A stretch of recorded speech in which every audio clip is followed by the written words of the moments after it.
वर्ष 2012 में जब निर्भया रेप केस दिल्ली में हुआ था, पूरे देशवासियों की रूह कांप गई थी उस हैवानियत के बारे में सुनकर। उस समय कांग्रेस की सरकार हुआ करती थी। उन दिनों कांग्रेस की सरकार आए दिन भ्रष्टाचार और बलात्कार को लेकर चर्चा में ही रहती थी। अंत में तंग आकर हम लोगों ने सरकार को चेंज किया और एक ऐसे व्यक्ति को प्रधानमंत्री बनाया जो महामानव है, जिसका सीना 56 इंच का है। हमें आश्वासन दिया गया कि हम आते ही सब ठीक कर देंगे, हम भ्रष्टाचार खत्म कर देंगे, बलात्कार नहीं होने देंगे, महंगाई को रोक लेंगे। लेकिन स्थिति जैसी की तैसी है। कांग्रेस के समय में भी वही हालत थी, बीजेपी की समय में भी वही हालत है। हम लोगों ने सोचा था कि निर्भया के बाद अब इस देश में कोई और कांड नहीं होगा, ऐसे कानून बनाए जाएंगे, लेकिन कोई फर्क नहीं पड़ रहा है। मालूम चल रहा है कि जिस पार्टी को हमने चुना है अपनी रक्षा करने के लिए, उसी के नेता हमारी बहु बेटियों को नोच रहे हैं। ये 32 दांत निकालते हुए जो नेता देख रहे हो, बीजेपी का नेता था। इसके ऊपर उन्नाव रेप केस का चार्ज लगा हुआ था। शक्तियां इतनी इनको हमने दे दी हैं कि ये हमारी बहु बेटियों के साथ खिलवाड़ करने के बाद कानून के साथ भी खिलवाड़ करते हैं। जो पीड़िता है उसको कार एक्सीडेंट में मरवा दिया गया है, इसका बाल बांका नहीं कर सका कोई। तो आप ध्यान से समझोगे तो समझ में आएगा कि जो बहु बेटियों के साथ बलात्कार हो रहा है, वही बलात्कार में शामिल होते हैं जिनको हमने अपनी रक्षा के लिए चुना हुआ होता है। चलो एक मिनट के लिए मान लेता हूं कि भारत बहुत बड़ा देश है, सभी घटनाओं पर नियंत्रण नहीं किया जा सकता। एक दो घटनाएं हो जाए तो ठीक है।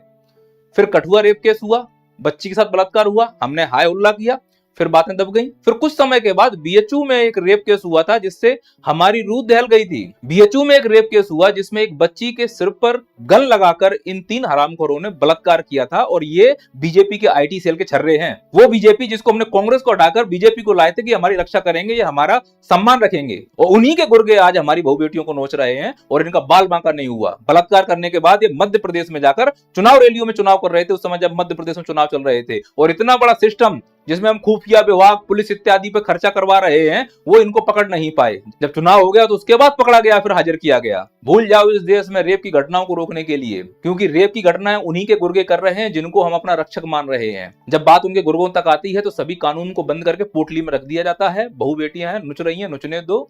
याद रखना, इस देश में बेटी बचाओ कोई नारा नहीं है, चेतावनी है। यदि आपके पास बच्ची है तो आपकी बच्ची सुरक्षित नहीं है, इस बात को लिखकर रख लीजिए। क्योंकि जिसको आपने संसद और विधानसभा में पहुंचाया है वो एक बलात्कारी है, एक गुंडा है। और उन बलात्कारी और गुंडों के साथ रहने वाले भी बलात्कारी और गुंडे होंगे। मौका मिलते ही तुम्हारी बच्चियों को नोच लेंगे, और नोच रहे हैं, तुम कुछ नहीं कर पाओगे। क्योंकि हम सब लोग कुपोषण के शिकार हो चुके हैं। आज भुखमरी में हमारा 111वां स्थान है। मानसिक रूप से मंद हो चुके हैं। अगले दिन की घटनाएं हमें याद नहीं रहती हैं। रोज बलात्कार हो रहे हैं, कहां तक याद रखा जाए। अपना दुख नहीं सहा जा रहा, दूसरे के दुख को कहां देखें। इतना दुख दे दो कि बड़ा दुख भी हमें छोटा दुख लगने लगे। जैसे तैसे चीजें निपटने लगी थी। पश्चिम बंगाल में एक घटना हो गई। यह निर्भया से भी निर्दयी घटना है। डॉक्टर ने बताया है कि 150 ग्राम सीमेंट निकला है। मतलब किसी एक व्यक्ति ने बलात्कार नहीं किया, उस बच्ची का बलात्कार भी किया, उसके गुप्तांगों को भी डैमेज किया, मार भी डाला। उनके माँ बाप पे क्या गुजर रही होगी। कभी सोचा है ये जो घटनाएं हो रही हैं उसके पीछे आप और हम ही जिम्मेदार हैं। हम लोग ऐसे को अपना नेता बनाकर भेज रहे हैं जिन हरामखोरों के ऊपर चार्ज लगे हुए हैं, गुंडागर्दी कर रहे हैं और सरेआम गुंडागर्दी करते हुए दिख रहे हैं। और हमारी औकात नहीं उनके बारे में हम कुछ बोल जाएं। महाराणा प्रताप की हम हर चौराहे पर मूर्ति लगा के घूम रहे हैं। महाराणा प्रताप के वंशज हैं हम, किसी डरते नहीं है। अरे गुलाम हो चुके हैं हम लोग इन राजनेताओं के।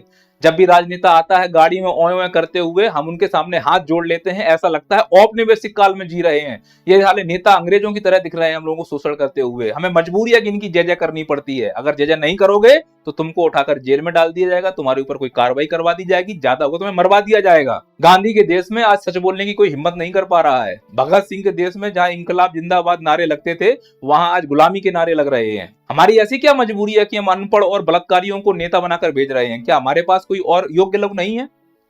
पश्चिम बंगाल में ममता बनर्जी से मैं पूछना चाह रहा हूं कि आप वहां पर सरकार पर बैठी हैं, आप क्या कर रही हैं? भारत के जितने भी राजनेता हैं, चाहे फिर वो अखिलेश यादव हो, ममता बनर्जी हो, राहुल गांधी हो, आप सबको देखो किसी न किसी पार्टी में बलात्कारी घुसे हुए हैं। अखिलेश यादव के पिताजी ने तो कहा था बलात्कार को लेकर कि बच्चे हैं, गलतियां हो जाती हैं। आपकी बहू बेटी के साथ हो तो आप ऐसा बयान दे पाओगे? कितना असंवेदनशील बयान था। यह आपकी सोच को दर्शाता है। पश्चिम बंगाल में जो घटना हुई है उसके लिए ममता बनर्जी को इस्तीफा देना चाहिए कि आप लॉ एंड ऑर्डर को नहीं संभाल पा रही हो। पश्चिम बंगाल में एक जब संदेश खली की घटना हुई थी तो आप लोगों को याद है सफेद भैंसा? इस सफेद भैंसे के ऊपर कितने आरोप हुआ करते थे। क्या हुआ इस सफेद भैंसे का? ये एंजॉय करते हुए घूम रहा है, कोई इसका बाल बांका नहीं कर सकता है। कानून इसकी जेब में है। इसकी जेब में कानून किसने रखा? आपने और हमने ऐसे गुंडों को नेता बना है। ऐसे सफेद भैंसे जैसे बलात्कारी लोगों को डील करने के लिए हाथ में जूता अगर नहीं पकड़ोगे तो ये हमारे सर पे चढ़कर हमारी बहु बेटियों को नोच डालेंगे। और मैं सभी भारतवासियों से निवेदन करना चाहता हूं कि आपके क्षेत्र में यदि कोई घटना हो तो उस घटना के लिए आपके क्षेत्र का सांसद और विधायक ही जिम्मेदार है। उसकी कॉलर पकड़े पूछो कि यह घटना क्यों हुई है। ऐसे लोगों को भगवान मानना बंद करो, नहीं तो ये दिन दूर नहीं कि आपकी बहू बेटियां घर से बाहर निकलते हुए डर रही। और ऐसे लोगों को हमने नेता बनाया है, इसीलिए हमारी ये हालत हो रही है। नेताओं के अलावा इस देश में बाबा, पाखंडी, वही तो साले बलात्कार कर रहे हैं। देखो इस जिंदा राक्षस भालू को, ये आदमी के रूप में साक्षात भालू दिख रहा है, ये बलात्कार का आरोपी है। और हमारा सिस्टम इतना सड़ा हुआ है कि इस बलात्कार के आरोपी को 12 से 13 बार पैरोल मिल चुकी है। क्या सम्मान दिया जा रहा है हमारे देश में बलात्कारियों को? बिल्किस बानो केस जो हुआ था उसमें बलात्कारियों को जब रिहा किया गया तो उनको माला पहनाई गई थी। हमारी हरामखोरी का स्तर देखिए कि बलात्कारियों को माला पहना रहे हैं, बलात्कारियों को बाबा मान रहे हैं, बलात्कारियों को नेता मान रहे हैं। क्या हमारी स्थिति इतनी बुरी हो चुकी है कि हमारी मानसिकता बिल्कुल खत्म हो चुकी है, हम भ्रष्ट हो चुके हैं? समझ में नहीं आ रहा है कि हमें किस प्रकार के नीति निर्माताओं को चुनना चाहिए, किस प्रकार के विधायकों सांसद चुनना चाहिए। अगर चुनते हो बलात्कारी तो परिणाम भी बलात्कारी वाले ही आएंगे। मेरी एक बच्ची है इसलिए मैं ये आक्रोश दिखा रहा हूं, कल को मेरी बच्ची इस चीज का शिकार ना हो जाए। और जो बीएचयू में घटना हुई थी उसके बलात्कारी योगी जी के साथ खड़े हुए हैं, मोदी जी के साथ यहाँ पर हाथ जोड़ रहे हैं। आप समझ रहे हो मोदी जी के पास जाना कितनी बड़ी बात है? आप लोगों में से कितने लोग हैं जिनका फोटो मोदी जी के साथ है, योगी जी के साथ है? इस प्रकार से पास जाकर दिखाइए। इसका मतलब छोटे मोटे व्यक्ति नहीं है, बड़े बड़े नेताओं के साथ इन लोगों का उठना बैठना है। वो ये हरामखोर बलात्कार करके एमपी में प्रचार कर रहे थे, इनका बाल बांका भी नहीं किया गया। मैं कैसे मान लूं कि जिनको हमने चुनकर भेजा है वो हमारी बच्चियों की रक्षा करेंगे? अरे तुम ही लोग भेड़िया हो, स्टेज पर खड़े होकर आकर माता बहनों को बचाने की बात करते हो। एक्चुअली ये है कि तुम ही लोग आरोपी हो, तुम्हारे ही छर्रे आरोपी हैं। बलात्कार की बू यहीं से आ रही है। नहीं तो इस देश में जहां नेता निकलता है रोडें खाली हो जाती हैं। इस देश में जहां रैली होती है तो जनता 50-50 फीट दूर रहती है। जब ऐसे नियम कानून बनाए जा सकते हैं तो इस देश में निरंतर बलात्कार हो रहे हैं, क्या कड़े कानून नहीं बनाए जा सकते कि बलात्कार का आरोपी पाने पर तुरंत 5 दिन के अंदर फांसी दी जानी चाहिए, गुप्तांग काट देना चाहिए? ऐसा नहीं होगा, क्योंकि मालूम है कि बलात्कार में वही फंसेगा जो राजनेता संबंधित हो सकता है किसी राजनेता का नाम भी सामने आ जाए। और ऐसा होगा, और यही हो रहा है इस देश में खुलेआम। अब ड्रामा चल रहा है, ये अमृत काल चल रहा है। इस अमृत काल की विशेषता है कि जितना झूठ बोल सकते हो बोलो, जितनी चाटुकारिता कर सकते हो करो। चाटुकारिताओं का देश हो चुका है ये, बहादुरों का देश हुआ करता था, नामर्दों का देश हो गया है ये, झूठी तारीफ करने वालों का देश हो गया है ये। मैं मोदी जी से पूछना चाह रहा हूं कि आपके इस नेता के ऊपर जब पहलवानों ने शोषण का आरोप लगाया था तो इसके ऊपर कार्रवाई क्यों नहीं की गई? क्यों इसके बेटे को फिर बाद में टिकट दिया गया? और वहां की जनता ने जिताया भी है। अब जिताओगे अगर किसी गुंडे को तो फिर परिणाम भी आप ही को भुगतना पड़ेगा। और मैं यहाँ किसी पार्टी विशेष की बात नहीं कर रहा हूं, मैं यहाँ बात कर रहा हूं आपकी और हमारी। ये कोई भगवान नहीं है, और इनके बारे में बोलोगे तो कुछ भी करा सकते हैं, और इनकी क्षमता है कराने की। और जब बात करने कराने पर आ जाए तो खून दोनों तरफ से निकलता है। और अब यही एक तरीका है इस देश में न्याय मांगने का कि अगर गुंडों से बात करनी है तो गुंडों के लहजे से बात करनी पड़ेगी। ये गुंडे हैं, बलात्कारी हैं, जिनको हमने चुनकर भेजा है। तो सर इसका उपाय क्या हो सकता है? गुंडे बलात्कारी के स्थान पर किनको जाना चाहिए? आप और हमको आना चाहिए। और आप में हम कई लोग आने का प्रयास भी किए हैं, लेकिन ये गुंडे बलात्कारी के बीच में हम लोग जा ही नहीं सकते। इनका पूरा सिस्टम ऐसे काम करता है कि वो लोग अंदर ना आ जाए जो देश की सेवा करना चाहते हैं, मलाई खाने का काम कर रहे हैं। सबकी मिली भगत है। अगर कोई अच्छा व्यक्ति सिस्टम में चुनाव लड़ना चाहे तो एक अंदर आने ही नहीं देंगे, उसको किसी आरोप में अंदर फंसा देंगे, या फिर उसको पर्चा रद्द करवा देंगे, या उसको अयोग्य घोषित करवा देंगे। याद है आपको जवान बहादुर सिंह जी? इन्होंने मोदी जी के खिलाफ पर्चा भरने की दम भरी थी, लेकिन इनका पर्चा ही नहीं भरा गया। ऐसा क्या लोकतंत्र है भाई कि अगर कोई पर्चा भरना चाहे तो पर्चा नहीं भर सकते हो? आपको याद है श्याम रंगीला इस साल के चुनाव में मोदी जी के खिलाफ पर्चा भरना चाहते थे, पर्चा नहीं भरने दिया गया।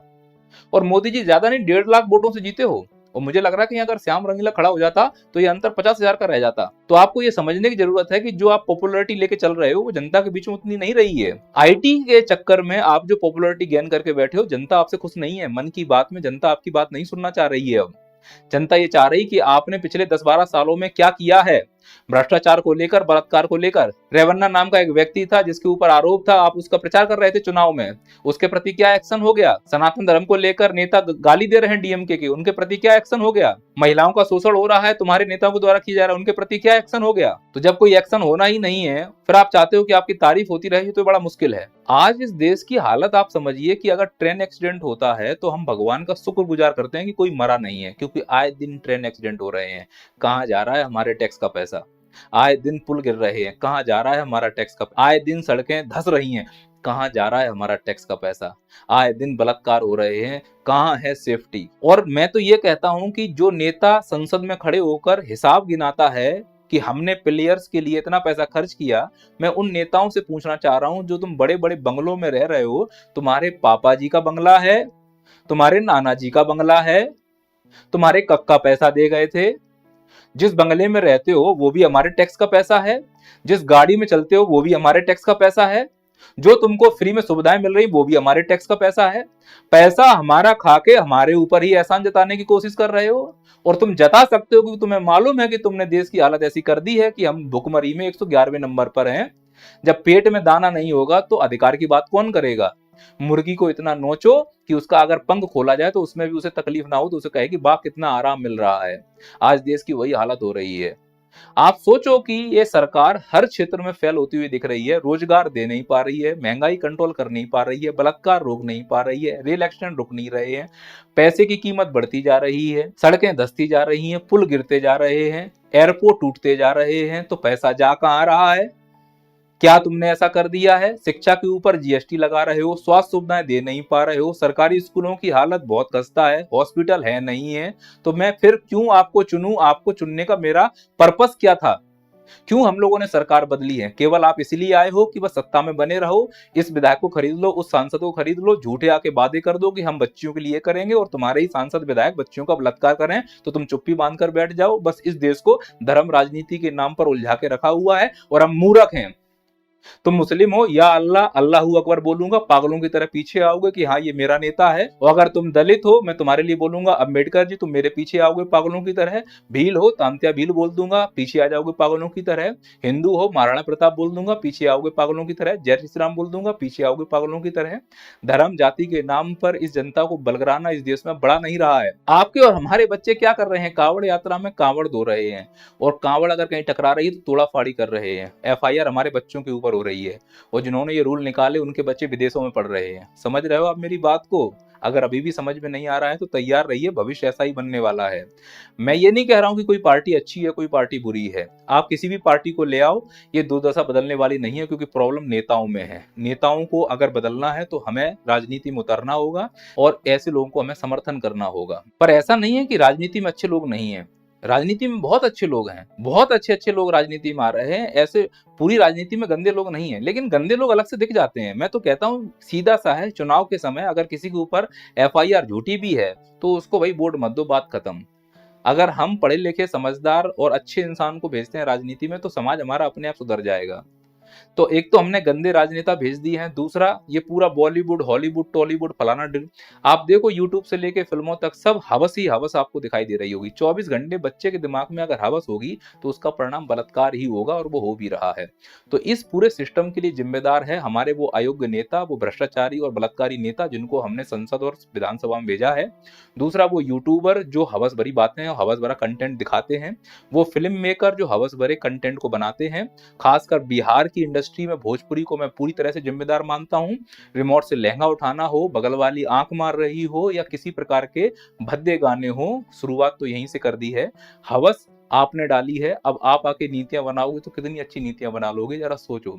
कोई गलती हो तो माफ करना। जय हिंद जय भारत।